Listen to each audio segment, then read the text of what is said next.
విజేతలకి, మా జడ్పీటీసీ విజేతలకి ముందుగా నా శుభాకాంక్షలు తెలియజేసుకుంటూ, మా నాయకులకి, మా వీర మహిళలకి, మా నాయకురాళ్ళకి, అందరికీ ప్రతి ఒక్కరికి పేరు పేరున నమస్కారాలు తెలియజేసుకుంటాను.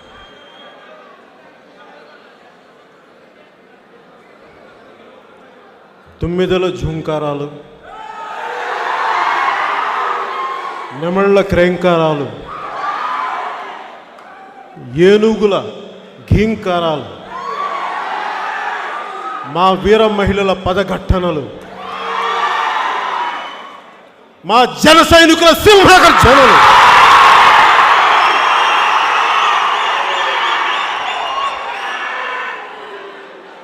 వైసీపీ గ్రామ సింహాల గోంకారం సహజం.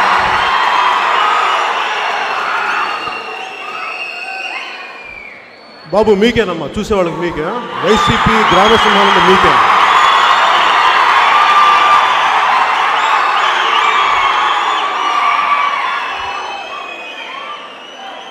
గోంకారము అనగా మొరుగుట.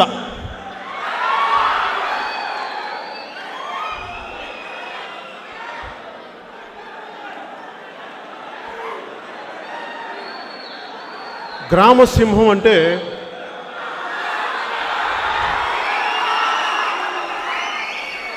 చాలా పదకోశాలు, చాలా నిఘంటువులు పరిశీలించిన పిమ్మట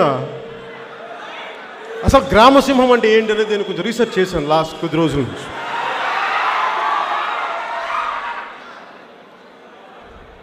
గ్రామసింహం అంటే సింహం అనుకున్నారు కాదు, అడవి సింహాలు మీరు అనుకున్నారు అవి కాదు, అది గ్రామసింహం. గ్రామసింహం బ్రౌన్ పదకోశం ప్రకారం కుక్కలు, వీధి కుక్కలు,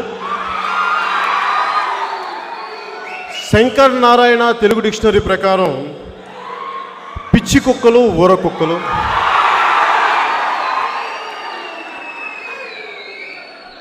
చివరిగా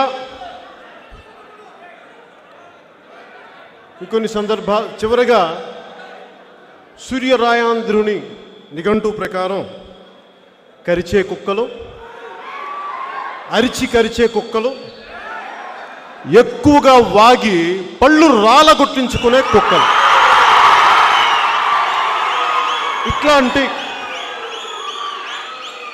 ఇలాంటి ఇత్యాది అర్థాలన్నీ ఈ పదకోశంలో ఉన్నాయి గ్రామసింహాలని.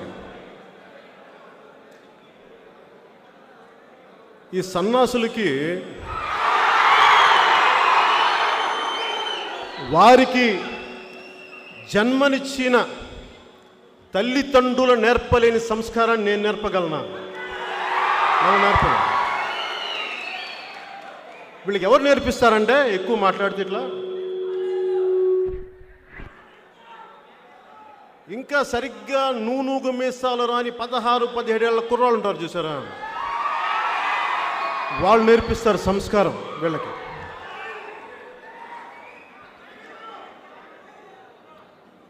ఈ వైసీపీ వ్యక్తులకి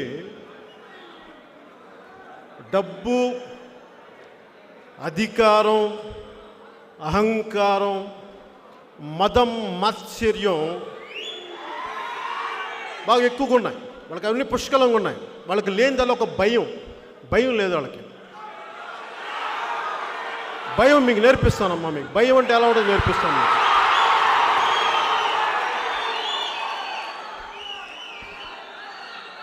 అలాగే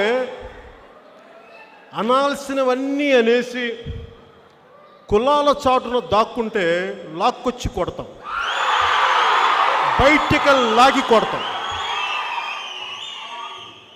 కుదరకపోతే భారతీయ శిక్షా స్మృతి ప్రకారం మీకు చట్టపరంగా శిక్షలు పడతాయి.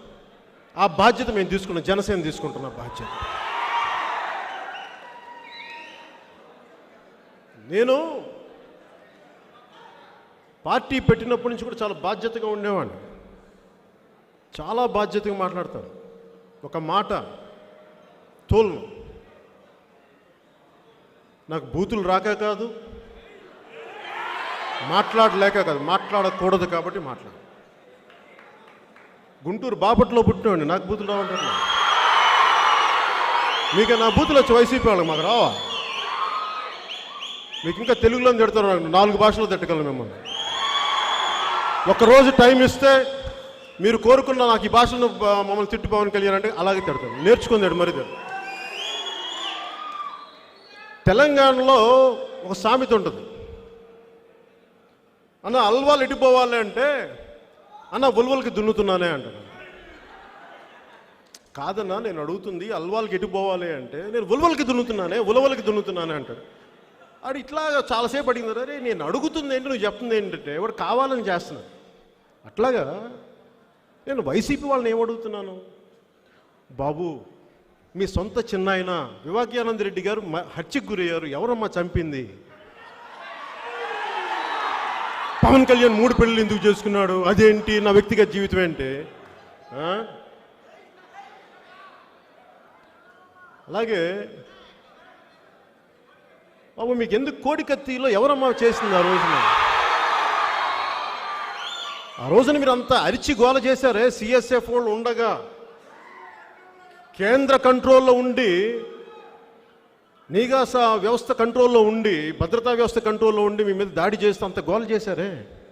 ఆ చంపింది ఎవరమ్మా అని ఆ రోజున అప్పటి గవర్నర్ నరసింహన్ గారు కూడా దీని వెనక చాలా పెద్ద కుట్ర ఉందని అన్నారు కదా. ఆయన కూడా చెప్పాలి దీనికి సమాధానం. అలా కుదరదు. ఇవి చెప్తే ఏంటి మాట్లాడతారు మీరు నా మీద? ఆ రివర్స్ టెండరింగ్ గురించి అడిగితే నా వ్యక్తిగత జీవితం పట్టుకొస్తారేంటి? నా వ్యక్తిగత జీవితం ఏముందిరా నాయన?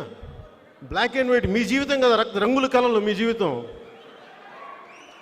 ఇంకోటి చెప్తున్నా మీకు, నేను ఎప్పుడు కూడా లైన్ దాటి మాట్లాడు. ఈ వైసీపీ అధినాయకుడు కూడా చాలాసార్లు నా వ్యక్తిగత జీవితం గురించి మాట్లాడు. నేను మాట్లాడలేక, మాటలు లేక,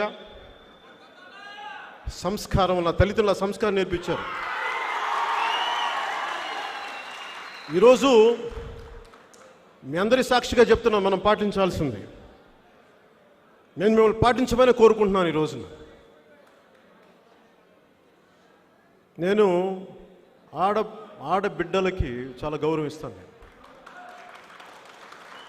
వైసీపీ కార్యకర్త కుటుంబ సభ్యుల్లో ప్రతి ఆడవారికి, ప్రతి వైసీపీ కార్యకర్త భార్య దగ్గర నుంచి వాళ్ళ అధినాయకుడు సతీమణి వరకు, అమ్మా నేను మీకు మాటిస్తున్నాను, మీరు మీ వాళ్ళు మాట తప్పుతారు, మీ వైపు ఒక్క మాట మా వాళ్ళని అన్నెవరు నేను అన్న, మీకు మాటిస్తున్నాను.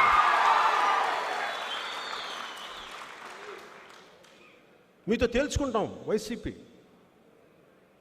మీతో తేల్చుకుంటాం. పారిపోయే వ్యక్తిని కాదు. మీలాగా మాట తప్ప, మెడం తిప్ప, అవన్నీ మేము మాటలు చెప్పాం నాన్న, నేను చేసి చూపిస్తాం.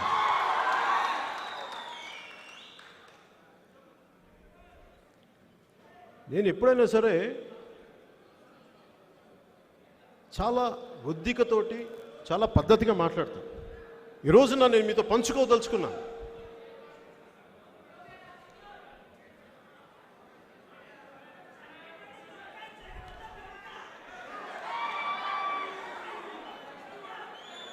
వాళ్ళు చాలాసార్లు అంటారు మా ప్రాథమిక హక్కు మాట్లాడడం. కరెక్టే, మీ ప్రాథమిక హక్కులు ఎప్పుడు దాకా? నా హక్కులు భంగం కలగనంత వరకే. నా హక్కులు భంగం కలిగితే మేము చూస్తూ కూర్చుంటామా? చూస్తూ కూర్చునే వాళ్ళం కాదమ్మా. మీకు తగినంతగా ఎలా చెప్పాలో, మీరు ఏ పద్ధతిలో కోరుకుంటారో చెప్పండి. మాకు ప్రజాస్వామ్య పద్ధతిలో కావాలంటే ప్రజాస్వామ్య పద్ధతి, లేదు మేము ఈ పద్ధతి కోరుకున్నామంటే మీ చాయిస్ ఇస్ యువర్స్ అమ్మ. మీరు ఎలా కావాలో చెప్పండి. మీకు యుద్ధం ఎలా కావాలో చెప్పండి. యుద్ధం ఎలా కావాలి మీకు? ప్రజాస్వామ్యబద్ధంగా యుద్ధం కావాలంటే దానికి సిద్ధం. లేదు ఇంకో ఏ విధంగానైనా అని చెప్పి మీరు అంటే దానికి మేము సంసిద్ధం, మర్చిపోకండి.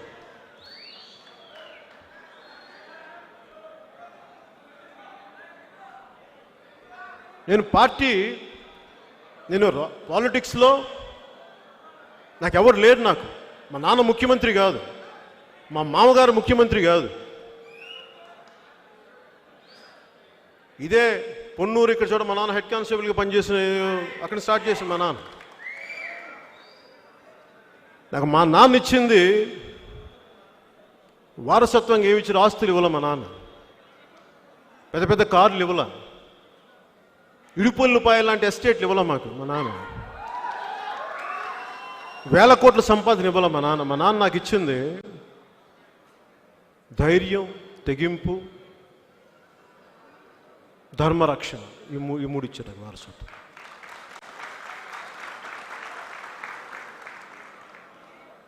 నేను ఈరోజు మీతోటి ఇది చాలా తీవ్రమైనది కాబట్టి, ఎందుకంటే ఇది నా ఒక్కడి ప్రయాణం కాదు, ఇది మనందరి ప్రయాణం కాబట్టి నేను చాలా బాధ్యతగానే మాట్లాడతాను. కొంత సమయం తీసుకుంటాను, జాగ్రత్తగా మాట్లాడతాను. ఏది మాట్లాడినా దాన్ని నిలబడతాను. నేను నడిచి చూపిస్తాను. మిమ్మల్ని నడవమని నేను అడగను, నేను నడిచి చూపిస్తాను. మీకు ఇష్టమైతే నాతో పాటు నడవండి. నేను ఎప్పుడు ఏది అడిగినా ఆంధ్రప్రదేశ్ అభివృద్ధి గురించి అడుగుతాను. దేనికి అడుగుతాను? నాకేంటి సరదా? 2014లో కూడా నేను టీడీపీతో ఎందుకు మద్దతు ఇచ్చాను, బీజేపీకి ఎందుకు మద్దతు ఇచ్చాను? ఒకసారి గతంలో కూడా వెళ్దాం. నేను ఎప్పుడు సినిమా హీరోని కాదు, నేను మీకు తెలియజేసుకోవాలి. నటుడు అవ్వాలని కూడా నాకు కోరిక లేదు. నేను పదే పదే సందర్భాల్లో చెప్తా ఉంటాను.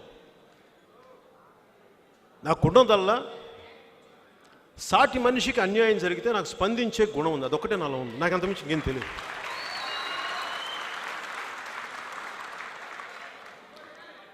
అది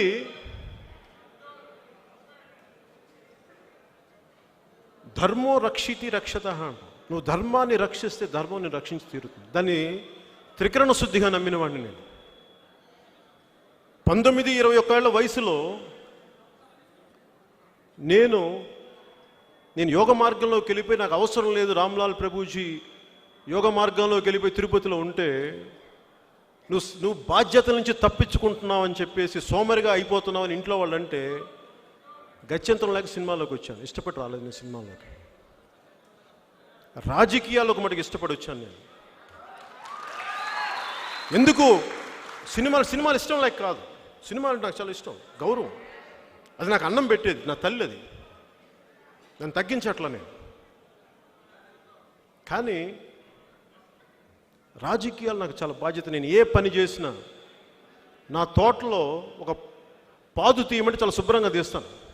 పిచ్చి మొక్కలు, కలుపు మొక్కలు తీసేసి శుభ్రంగా మొక్క ఏపుగా ఎదిగేలా చేయగలను. అలాగే రాజకీయాల్లో కూడా ఈ కలుపు మొక్కలను తీసేసి ఒక బలమైన అభివృద్ధి వైపు కూడా మనం చెయ్యాలి. అంటే ఏ పని ఎంచుకున్నా నేను అంత శుభ్రంగా చేసి పెడతాను. ఒకళ్ళు మెచ్చి మేకతోలు కప్పుతారనో, లేదంటే నాకు పథకాలు ఇస్తారనో, ప్రెసిడెంట్ మెడల్ ఇస్తారనో నేను చేయను.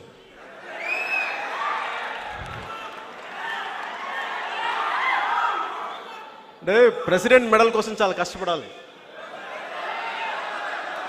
కార్గిల్లో యుద్ధాలు చేయాలి, పాకిస్తాన్ శత్రుమూకల్ని చంపాలి, చైనా సరిహద్దులకు వస్తుంటే వాళ్ళని తరిమి కొట్టాలి చైనా వాళ్ళు. అప్పుడు ఇస్తారు మనకి భారతదేశ ప్రభుత్వం ప్రెసిడెంట్ మెడల్ అప్పుడు ఇస్తారు. కానీ మన ఆంధ్రప్రదేశ్ ప్రభుత్వం మటుకు 500, 600, 500 ఓకే, 500 ఇస్తే ప్రెసిడెంట్ మెడల్ ఇస్తారు. నేను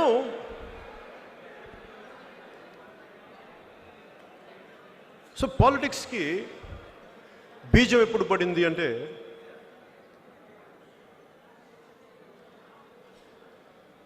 నేను చాలా సూక్ష్మంగా సమాజాన్ని చూసేవాడిని, పరిశీలించేవాడిని. చిన్నప్పటి నుంచి అలాంటి వాతావరణంలో పెరిగిన వాడిని మా నాన్నగారి వల్ల.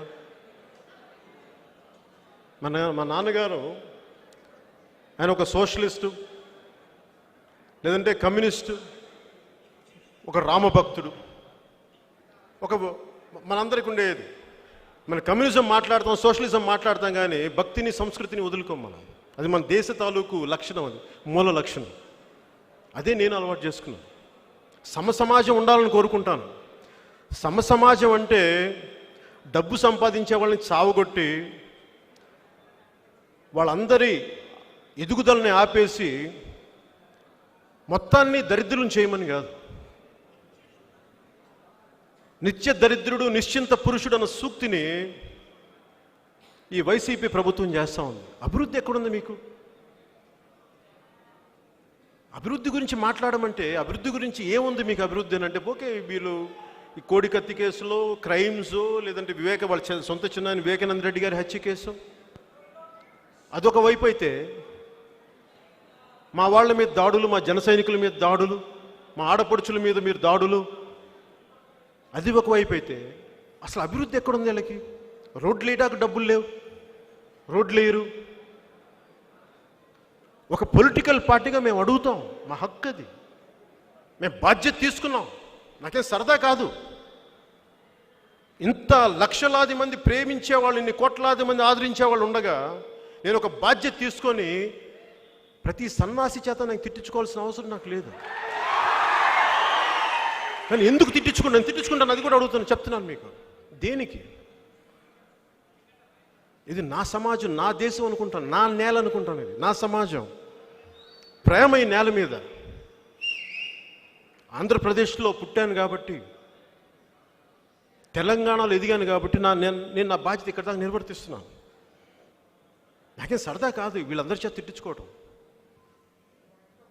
నేను యోగ మార్గం నుంచి వచ్చిన వాడిని, నాకేది అంటదు నాకు. అంటే వీళ్ళందరూ ఏమనుకుంటారు, నన్ను తిట్టేస్తే చాలా కింద కూర్చొని ఏడ్చేస్తాను అనుకుంటారా వీళ్ళు? వెలవల ఇట్లాగా ఏముంటుందని మన బుట్ట దిగిపోయినట్టు ఇలా కూర్చుంటారు. అలా కూర్చోనమ్మా నేను. అస్సలు మీరు తిట్టే కొద్దీ బలపడతాను తప్ప బలహీన పడను, గుర్తుపెట్టుకోండి. బలహీన పడకపోగా మీ ప్రతి ఒక్కళ్ళు గుర్తుపెట్టుకోండి, ప్రతి ఒక్కరు మరిచిపోయే ప్రశ్నే లేదు, గుర్తుపెట్టుకోండి. నేను యుద్ధం ప్రకటించను, ఎప్పుడు నేను యుద్ధం ప్రకటించను. మీరు లాగితే నేను వెనక్కి వెళ్ళను, గుర్తుపెట్టుకోండి. నేను చాలా పద్ధతిగా మాట్లాడుతున్నా, చాలా ఎన్నిసార్లు చాలా ఓర్పుగా మాట్లాడతా, తగ్గి మాట్లాడతా, అయ్యా అంట, బాబు అంట. కాదు కూడదంటే మటుకు నాకేం చేయాలో, ఎలా కొట్టాలో కూడా నాకు బాగా తెలుసు. మమ్మల్ని ఇది ఉదాహరణకి అసలు ఎందుకు మనం వీళ్ళందరూ ఏం మాట్లాడతారంటే, వీళ్ళంతా ఎనీ పొలిటికల్ పార్టీ, ముఖ్యంగా వైసీపీ.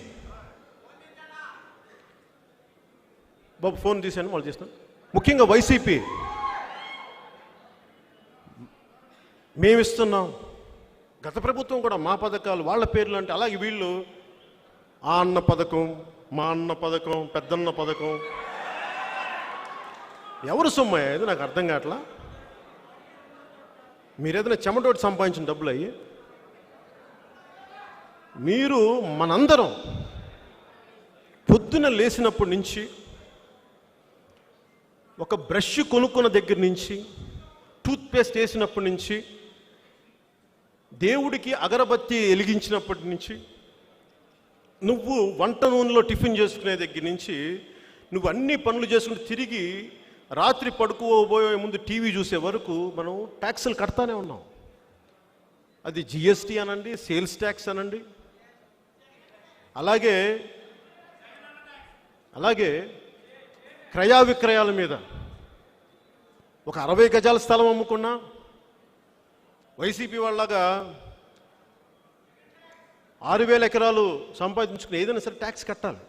మేబీ 6,000 ఎకరాలు సంపాదించుకున్న వాళ్ళు ట్యాక్సులు కట్టడం అది మనకు తెలియదు, అది కొంచెం ఎక్సెప్షనల్ కేసులు.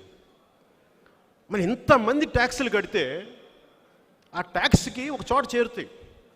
మీరు పొద్దున్న లేసిన, అలాగే కొంచెం అలా ఈ కొన్ని వ్యసనాలు ఏదైనా అలవాట్లు ఏమైనా ఉంటే, స్మోకింగ్ కానీ ఇవి కానీ, వాటికి 27% లేదా 70% ఈ ట్యాక్స్లన్నీ కట్టి వెళ్తే అవన్నీ ప్రభుత్వ ఖజానాలోకి చేరిన తర్వాత అయ్యి మనందరికీ ఒక క్రమ పద్ధతిలో అభివృద్ధి పదంలో పంచాలి. అలా కాకుండా వీళ్ళు నాకు ఓటేస్తారు, వీళ్ళకి పంచుతా. వీళ్ళు నాకు ఓటేశారు కాబట్టి వీళ్ళకి పంచుతా. వీళ్ళలో కూడా వాళ్ళకి ఇస్తాను, వీళ్ళకి ఇవ్వను. ఆ పెద్ద ఆయనకి పెన్షన్ ఇస్తాను, ఆ పెద్దమ్మకి నేను పెన్షన్ ఇవ్వను. వీళ్ళకి నేను రేషన్ కట్ చేస్తా, వాళ్ళకి రేషన్ ఇస్తా. ఇలా మీరు అస్తవ్యస్తంగా చేస్తే మేము అడగమా మిమ్మల్ని? అంటే మీరేంటి కిరాయి మోకలను పెట్టుకొని, కోడికత్తు గ్యాంగుల్ని పెట్టుకొని, లేదంటే కాదమ్మా, మీరు కోడికత్తు గ్యాంగుల్ని పెట్టుకొని, కిరాయి మోకలు పెట్టుకొని, లేదంటే బాంబులతో దాడులు చేస్తామంటే మేము భయపడతామా? మీరు వైసీపీ నాయకత్వానికి స్ట్రైట్గా చెప్తున్నా, అలా భయపడే వాళ్ళు ఇంకెవరు ఉన్నారో కానీ పవన్ కళ్యాణ్తో పెట్టుకోకడమ్మా. తోలు తీసి కింద కూర్చోబెడతా. నా మర్యాద ఎప్పుడు దాకంటే మీరు మర్యాద ఇచ్చినంత వరకే. మీరు మర్యాద స్థాయి దాటారా? నేను దాటితే మర్యాద ఎలా ఉంటుందో మీకు నేను చూపిస్తాను.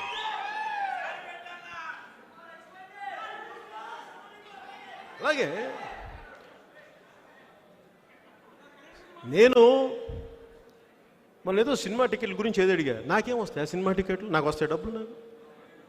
నాకేం థియేటర్స్ ఉన్నాయా? నాకు సన్నాసులారా, మీకు తెలియదా థియేటర్లు ఉన్నాయా? థియేటర్లు ఉన్నాయా? నాకు ఎవరికున్నాయి థియేటర్లు? ఇక్కడ మీ వైసీపీ వాళ్ళకి ఎక్కువ ఉన్నాయి. కాకినాడ థియేటర్స్ ఎవరు? మీ వైసీపీ వాళ్ళవి కావా? నెల్లూరు థియేటర్, నెల్లూరు మీకు ఎవరు? మీ మాగుడు శ్రీనివాసులు మీ ఎంపీ కదా మీ. అదేలే ఇంకా అక్కడ ఇక్కడ కదా అన్నీ కలిపి నాకు వస్తాయి డబ్బులు. నేనేమడుగుతున్నా, టికెట్ రేట్లు నువ్వు 5 రూపాయలు కాదు, 10 రూపాయలు కాదు, ఏదైనా పెట్టుకొని సావండి, నాకు అనవసరం. నేను 5,000 రూపాయలకి అక్కడ మా ఇక్కడ అబ్బాయిని సినిమా చేస్తున్నప్పుడు నాకు మా ప్రొడ్యూసరు మా బావగారు అరవింద్ గారు ఇచ్చిన 5,000 రూపాయలు నెలకి. పెద్ద మనసులో 5,000 రూపాయలు ఇచ్చారు. పాపం అంతమంది నేను ఏం కోరుకుంటాం. అలాగే జానీ సినిమాకి సినిమా పోతే డబ్బులన్నీ ఇచ్చేసాను. రూపాయి సున్నా తీసుకుంది. పైగా అప్పు చేశాను 15 లక్షలు. నాకు సినిమా మీద నాకు ఇది లేదు. నేను అడుగుతుంది ఏంటంటే, సినిమా టికెట్లని నేను అడగలా, చాలా చిన్నది అది. నేను అడుగుతుంది ఏంటంటే, నా కష్టార్జితాన్ని, ఒకరి కష్టార్జితాన్ని నువ్వెవడు దోచుకోవడానికి అంట. నీకు హక్కు లేదు. నీకు it's demand and supply. Demand and supply మీద ఆధారపడి ఉంటుంది. ఇది సోషలిస్ట్ కమ్యూనిస్ట్ ఎకానమీ కాదు, ఇది ఫ్రీ ట్రేడ్, ఇది మిక్స్డ్ ఎకానమీ. ఇండియా మిశ్రమ ఎకానమీ. ఇది ప్రైవేట్ ఎంటర్ప్రైజెస్ ఉంటాయి, పబ్లిక్ ఎంటర్ప్రైజెస్ ఉంటాయి. అలాంటప్పుడు మీ భారతీయ సిమెంట్స్ని అందరికి సిమెంట్ ఊరికే పంచచ్చు కదా. మీకు అన్ని లక్ష కోట్లు ఉన్నాయంటారు కదా. ఒక లేవు అనుకుందాం, అది టీడీపీ వాళ్ళు మీ మీద పెట్టిన ఆరోపణ అనుకుందాం. కొన్ని ఒక వాదనకి కనీసం మీరు ప్రకటించిన 700 కోట్లు తక్కువ లేవు కదా. ఏం చేసుకున్నారు 700 కోట్లు? కొన్ని దాంతోనే అందరూ పంచండి డబ్బులు. అవి పంచరే మీరు. ఆ రోడ్డు మీద టెంపుల్ దగ్గర పూలు అమ్ముకునేవాళ్ళు, ఏముంటుందని పునుకులు వేసుకునేవాళ్ళు, వీళ్ళ దగ్గర కూడా కొట్టండి. మటన్ కొట్టే వాళ్ళ దగ్గర, మటన్ షాపులో తీసేసుకోండి, అవి కూడా లాగేసుకోండి. ఒక పని చేయండి, ఇళ్లలోకి వచ్చి బంగారం కూడా లాగేసుకోండి. మీరు సిగ్గుండాలి మీకు. అడుగుతున్న దానికి సమాధానాలు చెప్పరు మీరు. అడుగుతున్న దానికి మీరు సమాధానాలు చెప్పే అలవాటు లేదా మీకు? కాట్ల కుక్కలా అరుస్తారేంటి? మాట్లాడటం ఎప్పుడు నేర్చుకుంటారా మీరు? నేను ఎందుకు గ్రామ సింహాలు అన్నాను కూడా చెప్తా. ఒకసారి ఎక్కడో మన షూటింగ్ దగ్గర టీవీ పెట్టి చూస్తామంటే సౌండ్ సరిగ్గా రావట్లా. ఈ వైసీపీ వాళ్ళు మాట్లాడుతుంటే ఆ పక్కనేమో కుక్కలు తెగరుస్తున్నాయి. 2 మ్యాచ్ అయిపోయింది. ఇదేంట్రా వైసీపీ వాళ్ళ ఇట్లా మాట్లాడుతున్నామా? ఒక సైనిక్ బోర్డుకి మీరు ఎప్పుడైనా ఇచ్చి చచ్చారా? మీరు ఎప్పుడన్నా దేశ సరిహద్దుల కోసం పనిచేసిన సైనికుల కోసం మీకు 700 కోట్లు ఉన్నాయి కదా మీ అధినాయకుడికి. ఆయన ఎప్పుడన్నా 1 కోటి రూపాయలు మీరు ఒక పిల్లికి బిచ్చ వేయడం మేము చూడలేదమ్మా. మీ ఇప్పుడు దాకా వెళ్ళి తినే అన్నం కోసం మీరు కాకులను కూడా విసారు. మీరు అంత పిసనారులు, మీరు పినాసులు. మీరు మాట్లాడతారు మా గురించి.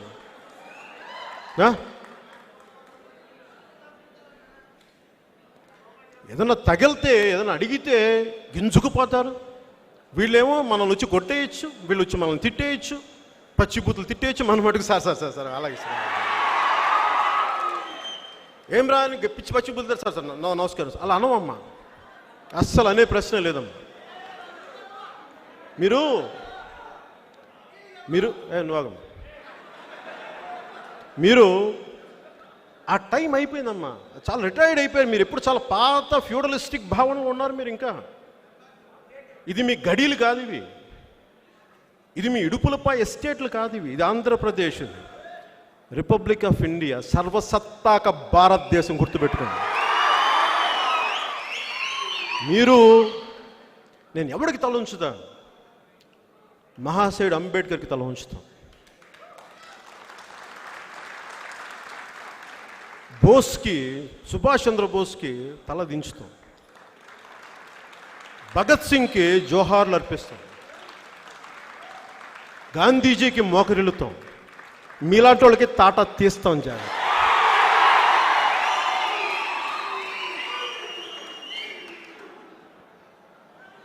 మీరు ఏదన్నా అడుగు, ఇది మాట్లాడటం మానేశారు. అరుపులు ఒట్టిగొడ్డికి అరుపులు ఎక్కువ, వానలేని మబ్బుకి ఉరుములు ఎక్కువ. ఎందుకు ఇలా అరుస్తారంటే అభివృద్ధి లేదు కనుక. రోడ్లు వేసారా మీరు ఇప్పుడు దాకా వచ్చి? ఏం బిగుతారా మీరు రోడ్లు లేకుండా? ఒక్క రోడ్డు వేసారా మీరు? వేయరు. మేము ఇప్పుడు వస్తున్నామంటే ఇప్పుడు మా మసూదన్ రెడ్డి గారు చెప్పినట్టుగా వెంటనే ఒక 7 కిలోమీటర్లు పాడైపోయిన రోడ్ని మీరేంటి 2 రోజులు వేసేస్తారు హడావుడిగా? మేము నమ్ముతాం మేము అవన్నీ. మేము అడుగుతుంది రోడ్లు.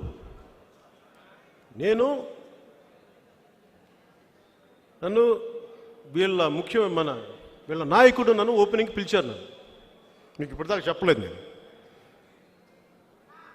నేను ఓడిపోయి 2 చోట్ల వాళ్ళు ఫోన్ చేశారు. నన్ను ఆహ్వానించారు ప్రమాణ స్వీకారానికి రమ్మని. నేను చెప్పాను, శుభాకాంక్షలు చెప్పాను. ఆ రోజే చెప్పాను, భవిష్యత్తులో చాలా నిర్మాణాత్మకంగా మేము వ్యవహరిస్తామని చెప్పాను. ఎక్కడనే మాట తప్పలేదే. కానీ మీరు ఎదురు ఉండకూడదు అనుకుంటే అలా కుదరదు. మీరు ఎంత పెద్దవాళ్ళైనా ఇవ్వండి, అవ్వనివ్వండి, మీకు ఎన్ని వేల కోట్లు ఉండనివ్వండి, మీ కింద ఎంత కిరాయి సైన్యమైనా ఉండనివ్వండి, అస్సలు భయపడే ప్రశ్నే లేదమ్మా మీకు.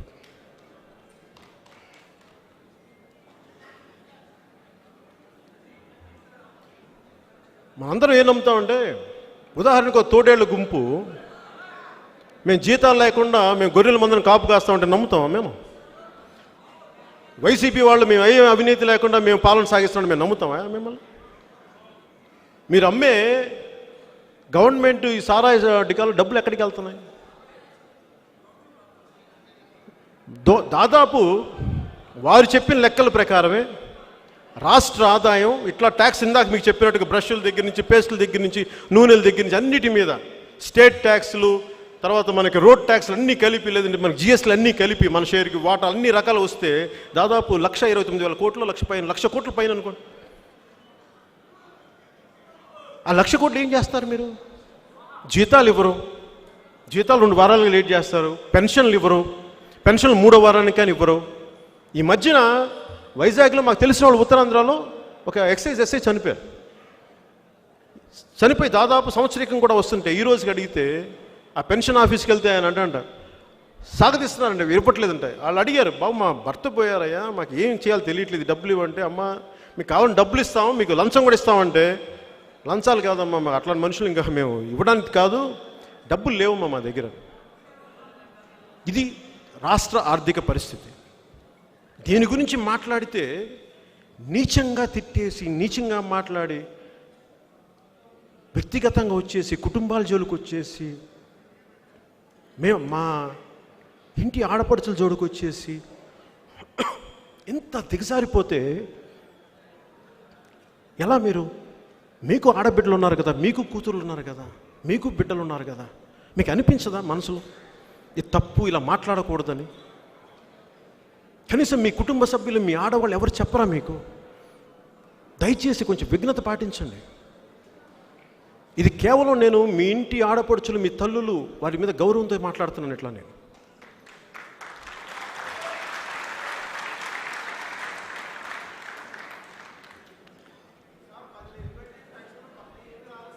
మాట్లాడు, కూర్చోండి. ఇందాక మీరు ఊహించుకోండి నా పరిస్థితి. నాకేం సరదా కాదు. మీరు అర్థం చేసుకోవాల్సింది, నేను కోట్లు ట్యాక్స్ కట్టే సినిమా రంగం నుంచి వచ్చిన వాడిని. నాకేం సరదా కాదు. నేను ఒక జర్నీ కూడా చెప్పాలి మీకు. 2008లో అప్పుడు పిఆర్పి పార్టీ ప్రస్థానం కూడా చెప్పాలి, చాలా అవసరం ఈ సందర్భంలో. ఆ రోజున చాలామంది నాకు రాజకీయాల్లోకి ముందుకు రావాలని లేదు. మా అన్నయ్య గారు వస్తే ఆయన వెంట సహకారం అందిద్దామని వచ్చాను. నాకు అది సరిపోతుంది, ఎందుకంటే నేను ముందుకు వచ్చే వ్యక్తిని కాదు. నేను సాధ్యమైనంత వెనక్కి ఉండి మీకు నేను సపోర్ట్ చేసే వ్యక్తిని. ఆ రోజు పరిస్థితుల్లో ముందుకు వెళ్ళలేకపోయాం. ఇంతమంది ఒక సభ పెడితే 10 లక్షల మంది జనాభా వచ్చారు. ఉమ్మడి రాష్ట్రానికి దిశానిర్దేశం మారిపోద్ది ఈ పార్టీ వస్తే అనుకున్న పరిస్థితుల నుంచి అక్కడికి వచ్చినప్పుడు దానిని ఈ చుట్టుపక్కల వ్యక్తులు నడపలివ్వలేని పరిస్థితిలోకి వచ్చి దాంట్లో భాగస్వామ్యం నేను ఏమి చేస్తాను, నిస్సహాయంగా ఉండిపోయాను అన్న బాధ నాలో ఉండిపోయింది. ఎందుకంటే మన కోసం ఇంతమంది వస్తే మనం నిలబడలేకపోయామే. అది గుండెల్లో గూడు కట్టుకుపోయింది. కానీ మన కోసం వచ్చారు ఇంతమంది, మనం ఓడిపోతామో గెలుస్తామో, అది ప్రజాస్వామ్యంలో ఒక భాగం, అది ఎన్నికల్లో ఒక భాగం. అది కానీ మాటిచ్చామే, అది నన్ను తొలిచేసిందమ్మా. అది నన్ను, అందుకు నేను ఎప్పుడు బయటికి రాలే. ఎలా చెప్పను మీకు? ఏమైపోయామంటే ఏం లేదు, బయట కాము కూర్చుని ఏం చేయాలో తెలియక. నాకు ఎప్పుడు ఉన్న సమస్య రాజకీయాల్లో పాలకులతో సమస్య. మీరు చెప్పండి, ఇంతమంది ప్రజలు ఉన్నారు, ఇన్ని కోట్ల మంది ప్రజలకి సంబంధం ఏంటి చెప్పండి? ఏ ముఖ్యమంత్రి ఉన్నా, ఏ కులం నుంచి వచ్చినా ఆ పాలకులు చేసిన పాలసీలకి ప్రజలు ఎలా బాధ్యులు అవుతారు? ఇట్లాగా అందరూ నడుపుకుంటా వచ్చి రాష్ట్ర విభజన జరిగిపోయింది. రాష్ట్ర విభజన జరిగినప్పటి నుంచి ఇప్పుడు దాకా కోలుకోలేదు. నేను భయం వేసింది నాకు. 10 సంవత్సరాలు అందరూ తిట్లు తిన్నారే, ప్రజలు తిట్లు తిన్నారే. ఆంధ్ర పాలకులు చేసిన తప్పులకి ఆంధ్ర ప్రజలు తిట్లు తిన్నారే, ఆంధ్ర ప్రజలు భయానికి గురయ్యారే. నాకు వాళ్ళందరినీ చూసి అరే విభజన జరిగిపోయింది, ఎవరు మాట్లాడలేదండి అందరూ. ఎందుకంటే అందరికీ ఆస్తులు ఉన్నాయి, అందరికీ డబ్బులు ఉన్నాయి, పేరుంది. ఎవరు ఏది రిస్క్ చేయడానికి ఎవరు లేరు. నాకేమనిపించింది, ఏమవుద్ది మహా అయితే మాట్లాడితే, ఒక సత్యాన్ని ఆవిష్కరింపజేసి మీరు తిట్లు వల్ల ఆంధ్ర పాలకులు చేసిన తప్పులకి ఆంధ్ర ప్రాంత ప్రజలు శిక్షించకండి, వారి మీద కక్ష కట్టకండి. ఆ ఉద్దేశంతో వచ్చాను నేను. అలాగే ఈ మిగిలిపోయిన ఆంధ్ర రాష్ట్రం ముక్క ఎవరి చేతుల్లోకి వెళ్ళిపోద్ది? ఇది అన్నం ఉడికిందా లేదా అంటానికి ఫుల్ అన్నం చేతిలో పెడతామా? చిన్న మెతుకు పట్టుకుంటే తెలియదా? ఒక గృహిణికి తెలుస్తుంది. అలాగా వైసీపీ ఏంటో మొత్తం చెప్పాలి, పాలన చూడాలా, ఆదిలోని తెలియదా?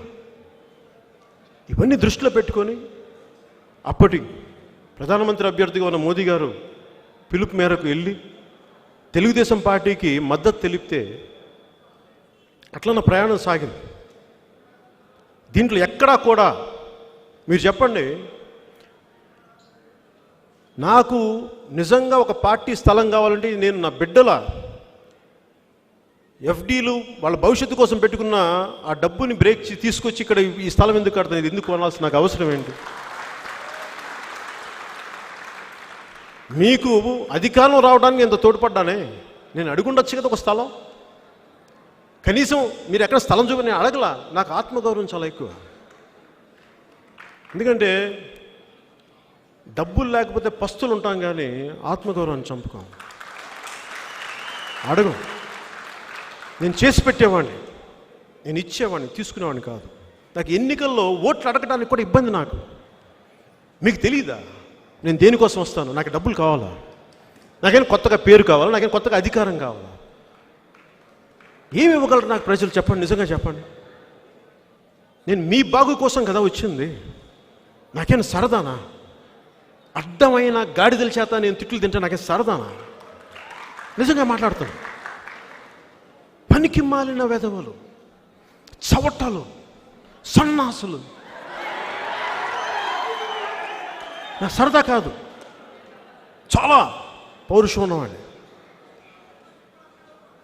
చాలా పౌరుషం ఉన్నవాడిని. కానీ నా పౌరుషాన్ని ఎందుకు తగ్గించుకుంటానంటే మీకోసం నేను తగ్గించుకుంటాను. మీరు బాగుండాలని తగ్గించుకుంటాను. ఎందుకు విసిగిపోయాం? 10 సంవత్సరాలు అక్కడ ముఖ్యమంత్రి, ఇప్పుడు అయిన కేసీఆర్ గారు, వారి రాష్ట్ర శ్రేయస్సు కోసం ఆంధ్ర పాలకులు చేసిన తప్పులను దుయ్యబడుతూ దాని తద్వారా ప్రజలకు ఇబ్బంది అవుతూ ఉంటే, ఆంధ్ర ప్రాంత ప్రజలకి, ఆంధ్ర పాలకులకి బుద్ధి రాకపోతే ఇంక నేనేం చేయను? దీనికి విసుగొచ్చి ఇంక బయటికి రావాల్సి వచ్చింది. నిజంగా నా సరదా కాదు.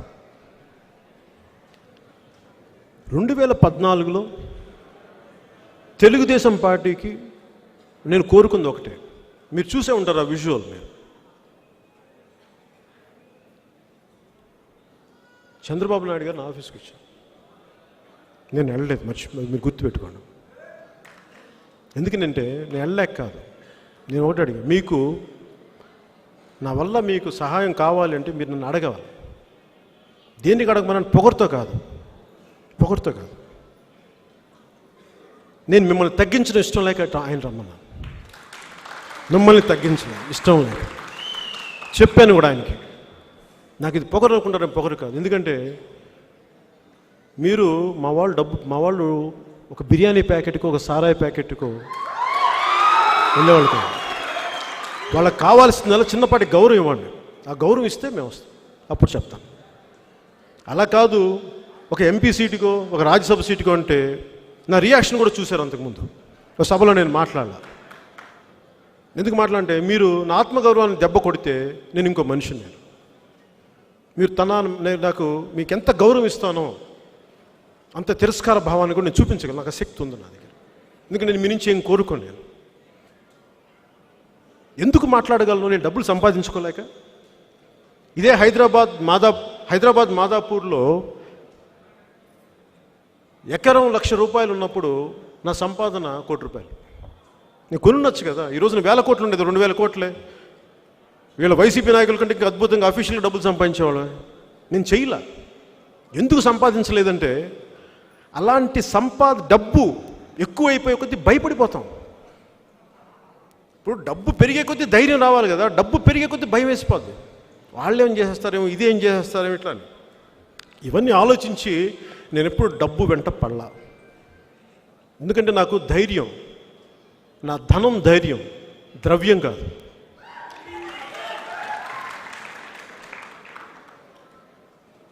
కులాల ఐక్యత అని ఎందుకు మాట్లాడాను? చాలామంది కోపం వచ్చింది 2 అంశాల మీద. ఇక్కడ చాలామంది ఆయన ఉన్నారో లేదో, చాలామంది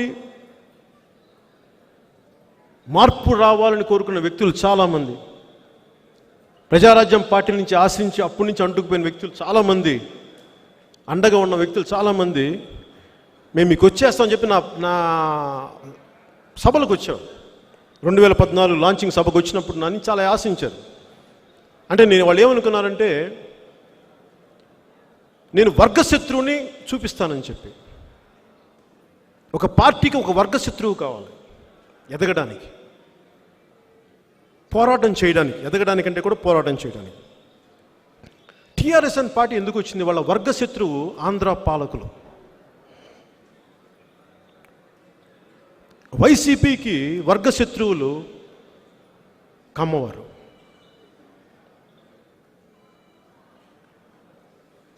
ఇట్లాగా మన వర్గశత్రువులను ఇలా చేసేస్తే, నన్ను అడిగారు చాలామంది, మీ వర్గశత్రువు ఎవరండి? చాలామంది పోరాటాలు తిరిగేవాళ్ళు చాలామంది, నీ వర్గశత్రువు ఎవరు? జనసేనకి వర్గశత్రువు ఎవరంటే చాలా క్లిష్టమైంది, అది చాలా కష్టమైంది. ఎలా చెప్తావు వర్గశత్రువు అంటే? ఒక కులం కాదే వర్గశత్రువు, ఒక జాతి కాదే వర్గశత్రువు. ఈ రోజున టీఆర్ఎస్ని అడగండి, మీ వర్గశత్రువు ఎవరని ఆ తెలంగాణ అంటే ఏమంటారు? ఎవరు లేరు అక్కడ వర్గశత్రువు.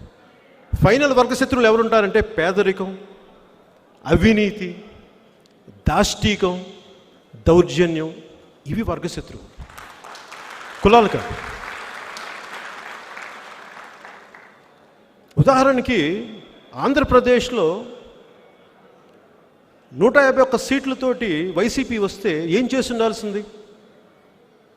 ఎంత అద్భుతమైన ప్రగతి సాధించి ఉండాల్సింది. వాళ్ళు అలా కాకుండా వెళ్ళిపోయి అందరినీ చంపేద్దాం అనుకుంటే ఎట్లా? మీరు ఎవరిని ఎదగనివ్వకూడదు, చంపేద్దాం, భయప్రాంతులను చేసేద్దాం అంటే ఎట్లా?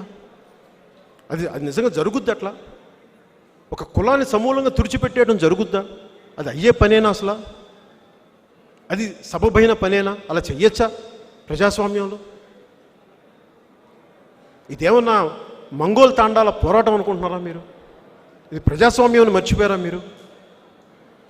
ఇట్లాగా తన మన భేదం లేకుండా చేసుకుంటూ వెళ్ళిపోతే దీన్ని ఎక్కడో చోట ఒక ఆపాల్సిన పరిస్థితి అయితే ఉంది.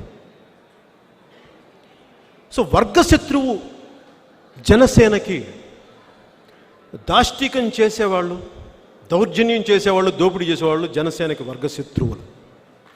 వాళ్ళు ఏ కులంలోనైనా ఉండనివ్వండి, ఎవరైనా కానివ్వండి, ఎవరు దాష్టీకం చేసినా, ఎవరు దౌర్జన్యం చేసినా, ఎవరు దోపిడీ చేసినా జనసేన వాళ్ళని వర్గశత్రువుగానే ప్రకటించుకుంటాం. వాళ్ళు మా ప్రత్యర్థులే, వాళ్ళు మేము పోరాటం చేస్తాం మీతో. అలాగే కులాల ఐక్యత అని ఎందుకు పెట్టానంటే, మనందరం ఎక్కడ పుట్టాలి, ఏ కులంలో పుట్టాలి, ఎలా పుట్టాలి, ఏ రంగు, ఎట్లా మన ఎవరి చేతుల్లో లేదు ఇది. ఎవరి చేతుల్లో లేదు ఇది. కానీ పుట్టాక మనం ఎలా ప్రవర్తించాలనేది. ఇది కులాల ఐక్యత అని ఎందుకు పెట్టానంటే, అదేదో పుస్తకాలు చదివి ఇట్లా కాదు, చాలా అర్థం చేసుకునే పెట్టాను. నేను చెన్నైలో ఉన్నప్పుడు, లేదంటే నెల్లూరులో ఉన్నప్పుడు రంగా గారు బతికుండేవాళ్ళు ఇక్కడ, వంగవీటి రంగా గారు. ఆయన బతికున్న రోజు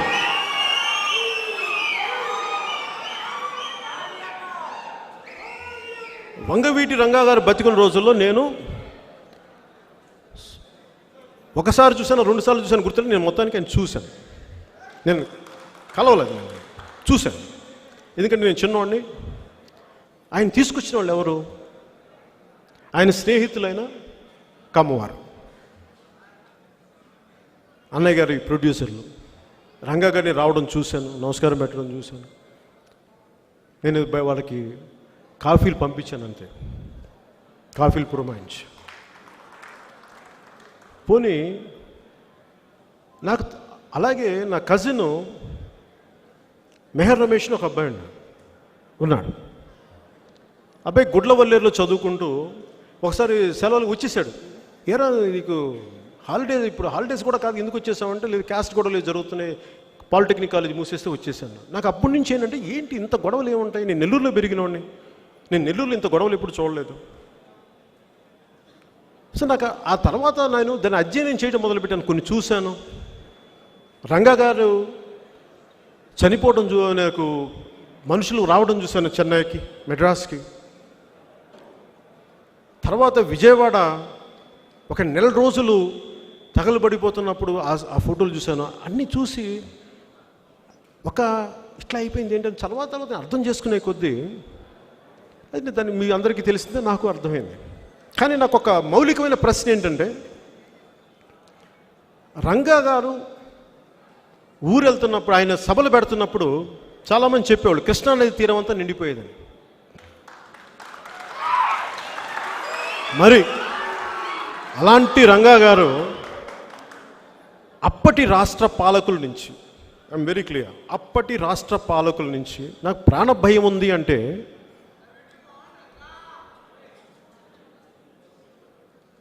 అప్పటి రాష్ట్ర పాలకుల వల్ల నాకు ప్రాణ భయం ఉంది అని ఆయన ధర్నాకి కూర్చుంటే, సత్యాగ్రహం చేస్తూ ఉంటే నాకు ఒకటే ప్రశ్న అనిపించింది.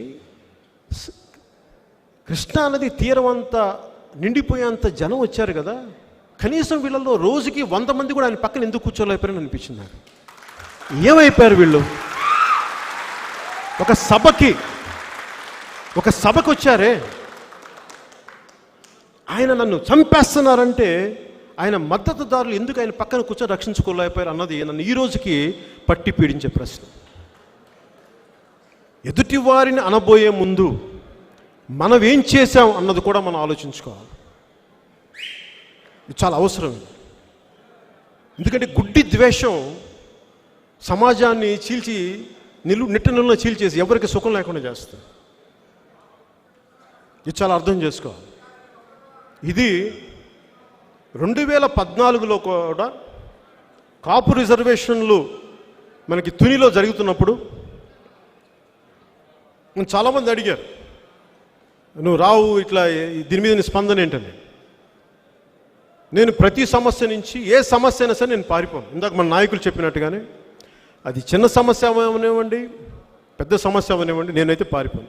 నేను ఫేస్ చేస్తాను.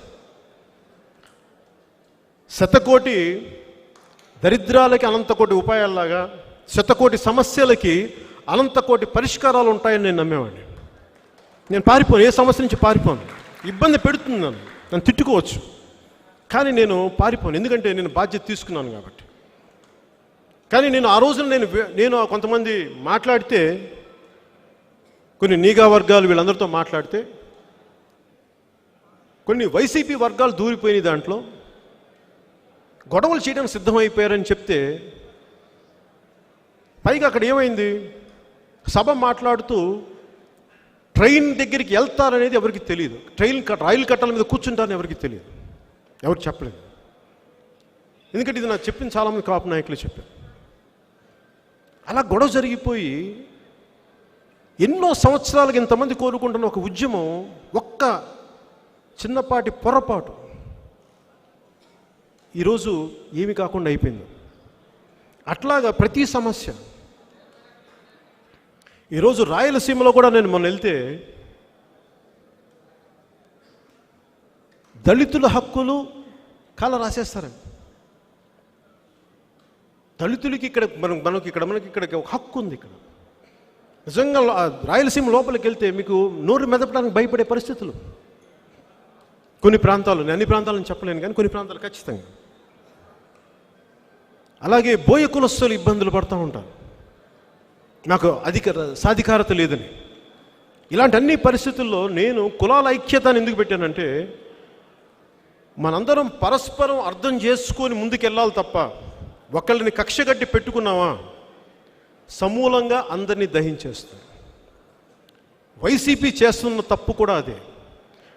వారు వర్గశత్రువుగా ప్రకటించుకున్న పోరాటంలో రాష్ట్ర అభివృద్ధిని తగలబెట్టేస్తారు. ఇది చాలా మనం జాగ్రత్తగా గమనించాలి. రాష్ట్రం అంటే 2 కులాలు కాదు, రాష్ట్రం అంటే చాలా పెద్దది, గుర్తుపెట్టుకోండి.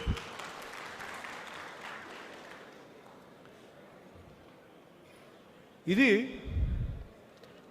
ఇలా ప్రతి సమస్య మీద మేము బలంగా మాట్లాడతాం, నిలబడతాం. నేను 2 చోట్ల ఓడిపోయినప్పుడు, ఇక్కడ ఏదో ఆ రోజు మన విజయవాడ ఆఫీస్లో వెళ్ళి మీటింగ్, ప్రెస్ మీట్ పెట్టి తిరిగి ఒక 2 రోజుల తర్వాత హైదరాబాద్ పోయినప్పుడు నా తెలంగాణ కార్యవర్గం వచ్చి ఇలాంటి మీటింగ్ జరిగి ఇంకొంచెం దీంట్లో సగం మీటింగ్ జరిగి, కనీసం నువ్వు ఇక్కడన్నా పోటీ చేసుకుని మిమ్మల్ని గెలిపించుకునేవాడన్నా అని చెప్పి ఏడ్ చేశాను అందరు. కనీసం అంటే నేను చెప్పాను, అక్కడున్న పరిస్థితులు వేరు, అక్కడ పోరాటం చేయాల్సిన పరిస్థితులు, అండగా నిలబడాల్సిన పరిస్థితులు.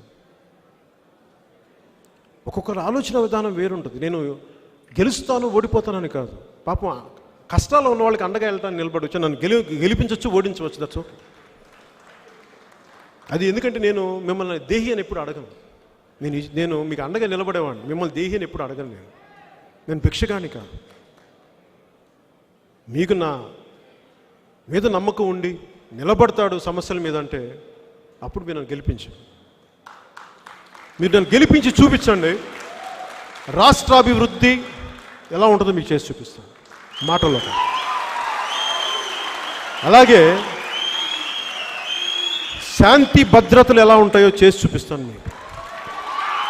ఒక ఆడబిడ్డ మీద ఎవడన్నా ఇలా చూడాలంటే కూడా లోపలే భయం లాగిపోయింది. అలాంటి శాంతి భద్రత. రాజకీయాల్లో ఇంకో సమస్య ఏంటంటే, ఒక కులం తిడితే ఇంకో కులం అదే కులపు నాయకుల చేత తిట్టిస్తాను. నేను వైసీపీ వాళ్ళకి చెప్తా ఉన్నా, ఒక కాపుల చేత ఏంటండమ్మా అన్ని కులాల చేత తిట్టించు, నాకేం ఇబ్బంది లేదు, అస్సలు ఇబ్బంది లేదు. నేను తప్పు కూడా అనుకోను. ఎందుకంటే ఆ కులానికి సంబంధించిన నాయకులు తిడితే నేను ఆ కులం అంతా తిట్టింది నేను అనుకున్నా. ఆ కులంలోని ఒక వ్యక్తి తిట్టాడు అనుకుంటాను తప్ప కులం అంతా తిట్టింది నేను అనుకునే వ్యక్తిని కాదు.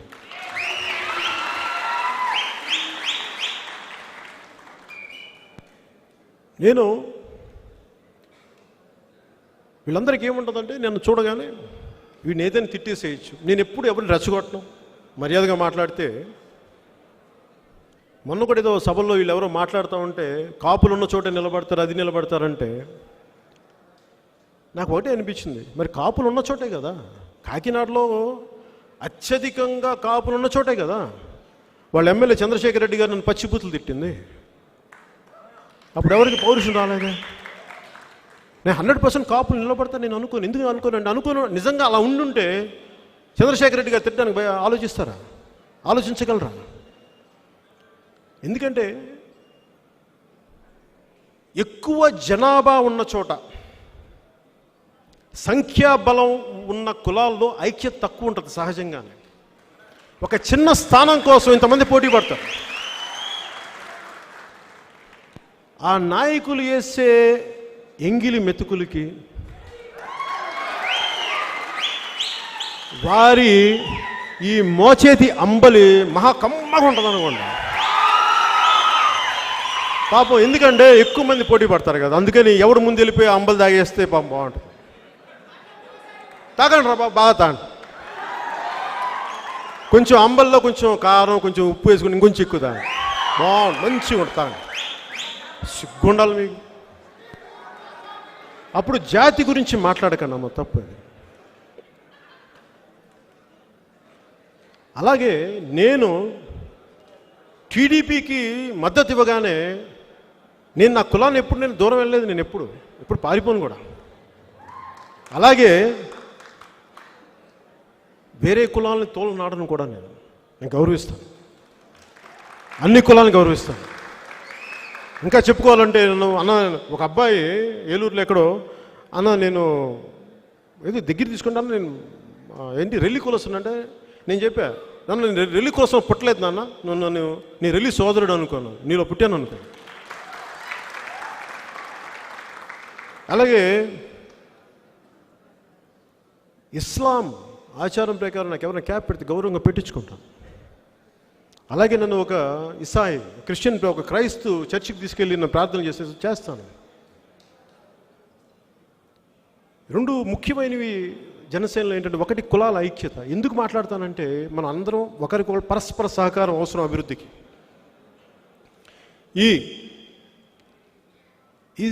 ఈ దీంట్లో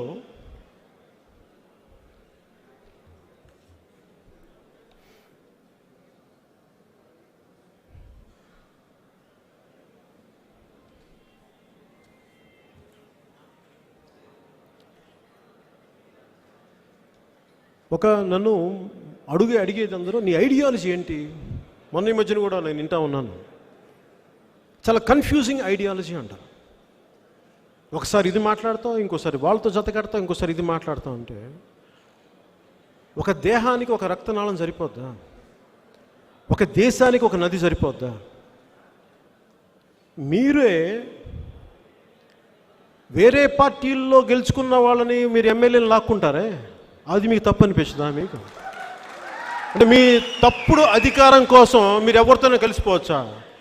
మేము మా ఆశయాల కోసం ముందుకు తీసుకెళ్ళడం కోసం నేను అవసరమైనప్పుడు వ్యూహం మారుస్తాం, అంతేగాని పిచ్చిగా అలా కూర్చోబెట్టి మేము చచ్చిపోయి. ఎందుకంటే నేను అడుగు ముందుకు ఇవ్వాలి. దేనికి ఎప్పుడు తప్పంటే వీళ్ళతో కలిస్తే నాకు వీళ్ళు ఇది ఇస్తారు, వీళ్ళు తెలిస్తే నాకు సెంట్రల్ మినిస్టర్ ఇస్తారు, నేను అట్లా కలవను. వీళ్ళతో వెళ్తే మా వాళ్ళకి న్యాయం జరుగుద్దా, మా వాళ్ళకి అభివృద్ధి జరుగుద్దా, మా రాష్ట్రం బాగుంటుందా, అప్పుడు కలుస్తాం చెప్పేదాన్ని బట్టి. బీజేపీతో కలిసినప్పుడు నేను అడిగాను, ఈ అమరావతిని ఉంచండి ఇక్కడ, వాళ్ళ దాన్ని ఒప్పుకున్నందుకే కలిసాను నేను. ఉత్తరాంధ్ర వెనుకబాటుతనం గురించి ఉంది, మేము అండగా నిలబడతా ఉన్నాను, అందుకు కలిసాం. రాయలసీమ కరువు సీమగా ఉంది, అందరూ ముఖ్యమంత్రులు అక్కడి నుంచి వచ్చినా దాన్ని ఇంకా వాళ్ళు అభివృద్ధి అయ్యారు, కానీ ప్రజలు వలసలు వెళ్ళిపోతూ ఉన్నారు. ఎక్కడికో బెంగళూరుకు ఇంకో చోటుకి వెళ్ళిపోతుంటే ఆ వలసలు ఆపడానికి అక్కడ అభివృద్ధి కావాలంటే దాన్ని నిలబడతా ఉంటేనే నేను భారతీయ జనతా పార్టీ సపోర్ట్ చేశాను. అలాగే స్పెషల్ కేటగిరీ స్టేటస్లో నువ్వు ఎందుకు ఇట్లా అయిపోయావంటే నేను ఎప్పుడు వెనక్కి వెళ్ళలేదు. చాలా బలంగా నిలబడ్డాను స్పెషల్ కేటగిరీ స్టేటస్కి. నేను ఒక కొండ నాకు ఇది హక్కు అని చెప్పి నేను తీసుకెళ్ళి ముందుకెళ్తున్నప్పుడు నా ముందర కాళ్ళకి బంధాలు వేసేది ఎవరైతే నాతో అండగా ఉండాల్సిన వాళ్ళే. తెలంగాణకి ఆంధ్రాకి ముఖ్యమైన తేడా, మాకు తెలంగాణ కావాలంటే ఇర్రెస్పెక్ట్ ఆఫ్ పార్టీస్, ప్రజలకి సంబంధం లేకుండా కులాలకి సంబంధం లేకుండా అందరు కలిసి మా తెలంగాణ కావాలని వస్తారు. ఆంధ్రాకి దౌర్భాగ్యం ఏంటంటే ఇది వాడు చేస్తున్నాడు, ఈ క్యాస్ట్ వాడు చేస్తున్నాడు, వీడి మా వర్గం కాదు. పవన్ కళ్యాణ్ చేస్తున్నాడు, నాకు ఏముండదా? స్పెషల్ కేటగిరీ స్టేటస్ నాకు కానీ మెచ్చి మేకతోలు చెప్తారా నాకు చేసినప్పుడు పోనీ. ఎందుకంటే చాలామంది చప్పట్లు కొడతారు, నేను వస్తే సభలు పెడతారు, నాకు సరదా కాదు. కేంద్ర ప్రభుత్వంతో గొడవ పెట్టుకోవడం అంటే సాహసం. అది దట్టు ఒక బలమైన ప్రధానమంత్రి, మామూలు వ్యక్తి కాదండి. ఆయన్ని ప్రశ్నించడం చాలా కష్టమైన పని, కానీ ఎందుకు చేశాను, ఆయనతో ఎందుకు చేశాను, ఆయన పాప ఆయనకి నేనంటే చాలా ఇష్టం ఆయనకి. మరి నేను ఎందుకు పెట్టుకున్నాను, మీకోసం పెట్టుకున్నాను. కానీ మీరు నిలబడలేదా నాకు? కనీసం నన్ను వైజాగ్లోనే గెలిపించుకొని ఉంటే స్టీల్ ప్లాంట్ కొంచెం బలంగా నిలబడేవాడిని. ఏం చేయగలను చెప్పండి? ఓట్లన్నీ వైసీపీకి వేసి పని నన్ను చేయమంటే నాదైనా పరిమితులు అలా చేస్తా. ఎక్కడికి వెళ్ళను, పారిపోను. నేను మాట తప్పను, నేను నిలబడతాను. కానీ మీరు కూడా ఆలోచించాలి. ఇది నాకు అభ్యర్థన కాదు, ఇది నా ఆవేదన. నిన్న కూడా ఇన్ని తిట్లు తింటా ఉంటే పాపం నేనంటే ఇష్టపడి స్నేహితులు వచ్చేసి ఏడ్చేశారు. ఎందుకు ఇంత దౌర్భాగ్యుల చేత తిట్లు తింటావు నువ్వు అంటే, నేను నా కర్మ అనుకోలే. నా దేశం నేను రక్షించుకుంటా, నేను తిట్లు తింటాను, పర్లా, ఏం పర్లా.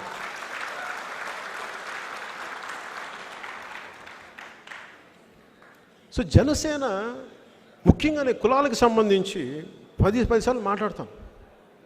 ఎందుకంటే మనందరం ఇంకా ఒక ఏకతాటిపైన రావాలి. నేను నెల్లూరులో పెరిగిన వాడిని. వీళ్ళు చాలామంది ఏమంటారు, కుల ఘర్షణలు రెచ్చగొడతానంటారే. కుల ఘర్షణలు రెచ్చగొడిన వాడైతే నేను టీడీపీతో జత కడతానా? అసలు అలాంటి వ్యక్తిని టీడీపీతో జత కడతా బాగుండాలని కదా. అలాగే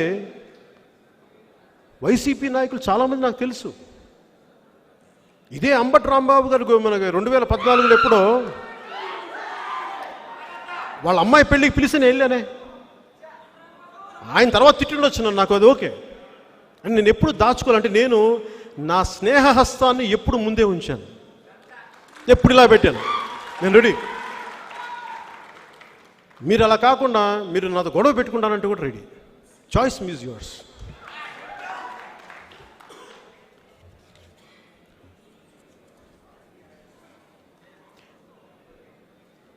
నేను పోరాట యాత్ర స్టార్ట్ చేసినప్పుడు నేను 25 సంవత్సరాలని చెప్పాను మీకు ఆ రోజున. 25 సంవత్సరాలు 2014లో నేను 25 సంవత్సరాలు పనిచేస్తానని చెప్పాను. అదేదో మీ చేత చప్పట్లు కొట్టించడానికి సరదాకు చెప్పలేదు, నేను నిలబడటానికి చెప్పాను. 2 చోట్ల ఓడిపోయినా, ఇంత స్టార్డం మొదలుకొని వచ్చినా, మేము 2009లో అప్పుడు ఎలక్షన్లో చేసిన పొరపాటుకు నేను ప్రాయశ్చితం చేస్తున్నాను, మీకు క్షమాపణలు అడుగుతున్నాను. మిమ్మల్ని 2 చేతులతో క్షమాపణలు అడుగుతున్నాను, ప్రాయశ్చితం చేసుకుంటున్నాను. ఒకసారి మాటిచ్చి నిలబడలేక నేను దాంట్లో ఉన్నాను కాబట్టి బాధ్యత తీసుకొని మీరు ఏ శిక్ష విధించినా, మీరు ముఖ్యమంత్రి పదవి ఇవ్వండి ఇవ్వకపోండి, అది భరించనివ్వకపోండి, నాకు ఓకే. కానీ నేనైతే మీకు పని చేయడం ఆపను. ఎందుకంటే ఒకసారి మీరు మనసు పెట్టిన తర్వాత నేను వదలను. ఎందుకంటే అది నా మాట మీద నాకున్న గౌరవం, అది నా మీద నాకు అంత గౌరవం ఉంది.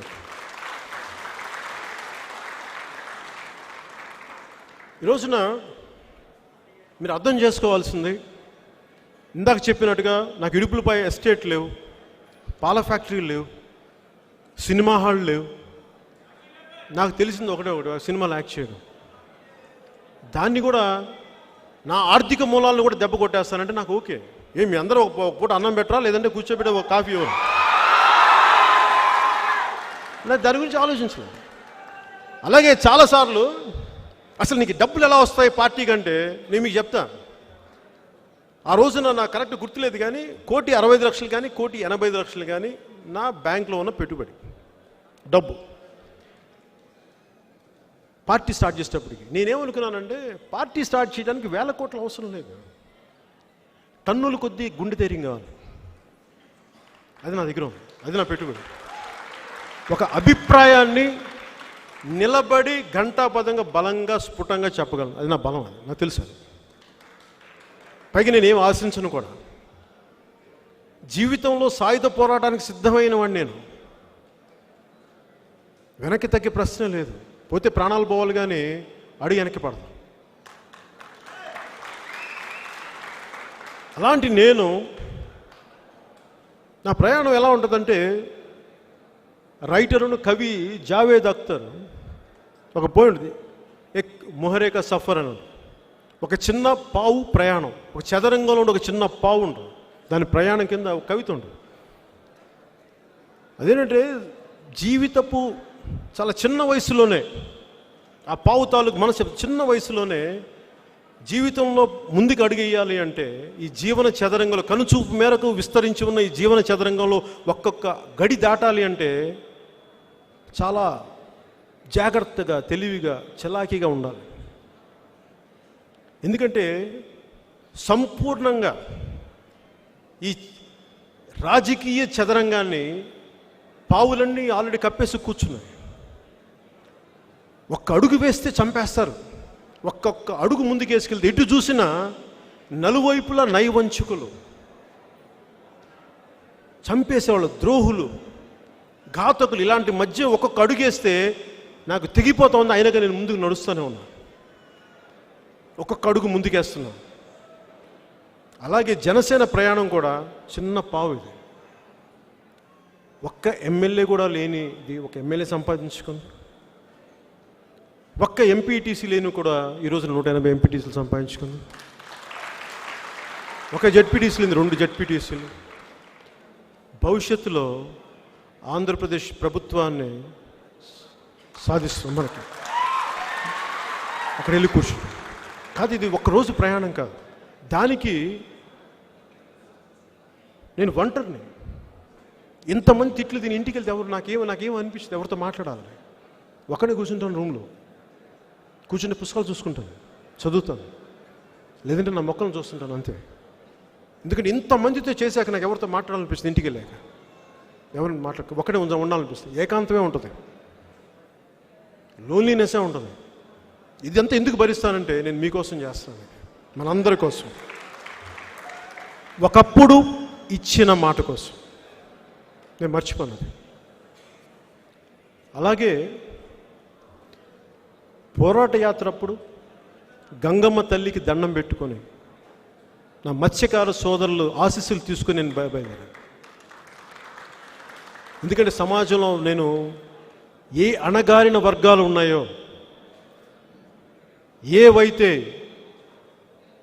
అది మీకు ముస్లిం మతస్థులు కానీ, క్రిస్టియన్ మతం పాటించే మనవాళ్ళు కానీ, ఏ కులస్తులైనా కానీ, అణగారిన వర్గాలు ఎవరైనా సరే అందరికీ సమన్యాయం జరగాలి, అందరికీ అభివృద్ధి పథకాలు ముందుకు నడిపించాలని కోరుకునేవాడిని.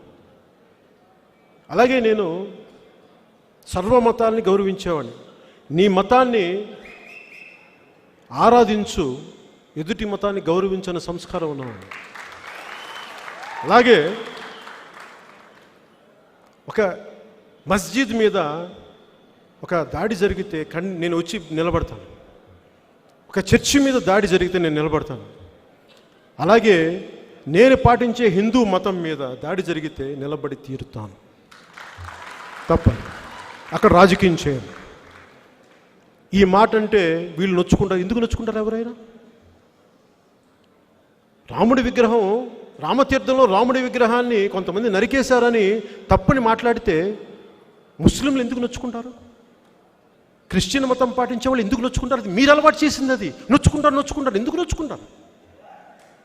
నొచ్చుకుంటారు వాళ్ళు? మీరు అలవాటు చేసింది. ఇలాంటి పద్ధతి నేను ఇలా భయపడను. ఓట్లు వేయండి వేయకపోయి నాకు అనవసరం. కానీ ఏ మతం అయితే అన్ని మతాలకి సమానం అని చెప్పింది ఆ మతాన్ని గౌరవించకపోతే ఇంకేం చేస్తాం మనం? దానికి నిలబడకపోతే దేనికి నిలబడతాం? అందుకు నేను మాట్లాడతాను. అది మాట్లాడగానే వీళ్ళంటారు నువ్వు హిందూ వాదన రెచ్చగొడుతున్నావు అంటారు. అంటే హిందూ దేవాలయాలు 141 దేవాలయాలు అంతర్వేదిలో రథాలు తగలబెట్టినా కానీ మీరు దోషుల్ని మీరు శిక్షించకపోతే ఏం మీరు ఇండికేషన్ ఇస్తున్నారు బయటికి ప్రపంచానికి?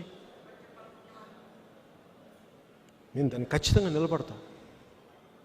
నేను దేవుడికి దండం పెట్టుకొని ఇక్కడికి వచ్చి సెక్యులరిజం అనే పదానికి అందరూ తప్పుడు వర్షం చెప్పేశారు. సెక్యులరిజం అంటే హిందూ మతం మీద దాడి జరిగిన, మీకు ముస్లాం మీద దాడి జరిగిన, క్రిస్టియానిటీ చర్చిల మీద దాడి జరిగిన, ఏ టెంపుల్స్ మీద దాడి జరిగిన, బౌద్ధం మీద దాడి జరిగిన, హిందూ దేవాలయాల మీద దాడి జరిగిన సంపూర్ణంగా ఖండించాలి. జనసేన ఆలోచన లేకుండా చేస్తుంది.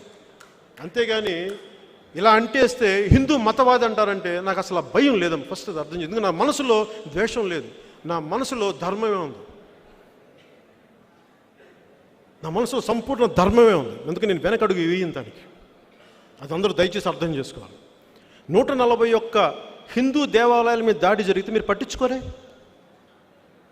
ఈ దేశంలో ఎవరైనా ఏ మతమైనా పాటించచ్చే. నాకు అభ్యంతరం లేదు దాని మీద.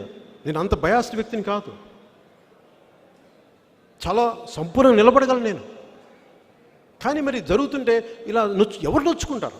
ఈ అలవాటు నుంచి మనందరం కూడా బయటికి రావాలి. ప్రతి కులాన్ని ద్వేషించేద్దాం. ఈ పొద్దున నేను మొన్న అదే అనుకుంటా ఉన్నా. వైసీపీ పొద్దున్న లేచినప్పటి నుంచి మీరు కమ్మవారిని తిడతా ఉంటే రేపొద్దున మీ ఇంకొకరు రారు, అప్పుడు మీ సమాజాన్ని తిట్టరా, మీ సామాజిక వర్గాన్ని తిట్టరా? అలా తిట్టని గ్యారంటీ ఏంటి? మనందరం అర్థం చేసుకోవాల్సింది, మీ ఇంటి నుంచి మా ఇల్లు ఎంత దూరమో మా ఇంటి నుంచి కూడా మీ ఇల్లు అంతే దూరం. మర్చిపోండి, మాట్లాడాలి.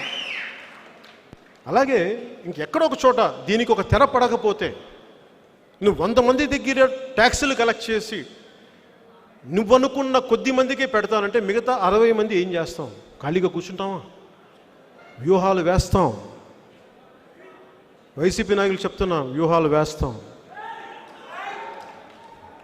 వచ్చే సార్వత్రిక ఎన్నికల్లో మీ పరిస్థితిని కూడా మీకు తెలియజేస్తాం. అది మీకు అనుభవం వచ్చేలా తెలియజేస్తాం. మేము పారిపోం. జాతీయ స్థాయి నాయకుల దృష్టికి తీసుకెళ్తానే ఉన్నాను. ఇవన్నీ ఏ రోజు ఎప్పుడు ఢిల్లీకి వెళ్ళి చెప్తానే ఉంటాను. వారి దృష్టికి తీసుకెళ్ళాను. ఆంధ్రప్రదేశ్ పరిస్థితి వివరించాను, వివరిస్తుంటానే ఉంటాను. వారి సలహాలు, వారి సూచనలు తీసుకొని ఈ వైసీపీ దుష్టపాలనకి అంతమొందించాల్సిన సమయం అయితే ఆసన్నమైంది.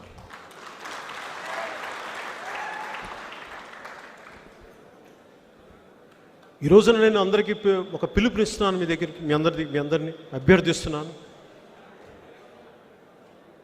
ఇంకా మనం పిరిగితనం మానేద్దాం, పిరిగితనం ఆపేద్దాం. నేను ఎప్పుడు నాకు పిరిగితనం లేదు, నేను జాగ్రత్త ఉంటుంది. ఎందుకు జాగ్రత్త ఉంటుందో చెప్తాను మీకోసమే. ఈ పిల్లలు ఉంటారు, మా పిల్లలు, నా బిడ్డలు జెండాలు పట్టుకొని బైకులు తిరుగుతూ ఉంటారు. నేను ఎవరి దగ్గరికి వచ్చి నమస్కారం పెట్టి మాట తెలంగాణలో తిరుగుతాను. అందరూ ఎందుకు మాట్లాడతారు? మా వాళ్ళు కొంచెం ఒక మాట అనకండి, వాళ్ళు హుషారుగా బైకులు స్పీడ్కి వెళ్తారు తప్ప మా వాళ్ళు వేయించారు. నమస్కారం, మంచిగా ఉంటాను, మీకోసం మంచిగా ఉంటాను. నా కోసం నేను ఎవరు బయటికి రాను, ఇంట్లో నుంచి బయటికి రాను. కానీ మీకోసం నేను ఎప్పుడు బయటకు తగ్గి మాట్లాడతాను, మీకోసం. అలాగే ఆంధ్రప్రదేశ్ ప్రభుత్వ శాఖలందరికీ కూడా నా విన్నపం,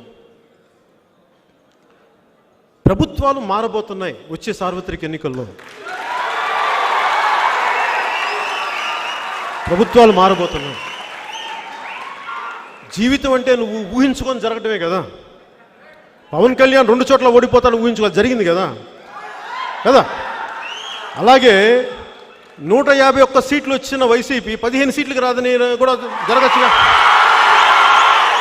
మరి అత్యాశగా మరి అత్యాశగా సున్నాలు వస్తాయని నేను చెప్పట్లా. 150 కోట్లో ఒకటి చెరిపేయచ్చు కదా జీవితం. పరమాత్మ చెరిపేయచ్చు, 15 మిగులుతాయి మీకు. అప్పుడు పాండవ సభ ఎలా ఉంటుంది అప్పుడు చూపిస్తాను నేను. మన కౌరవ సభ చూపించారు కదా, అప్పుడు పాండవ సభ ఎలా ఉంటుందో చూపిస్తాను. మీరు ధర్మంతో పెట్టుకున్నారు, మీకు చూపిస్తాను. మీకు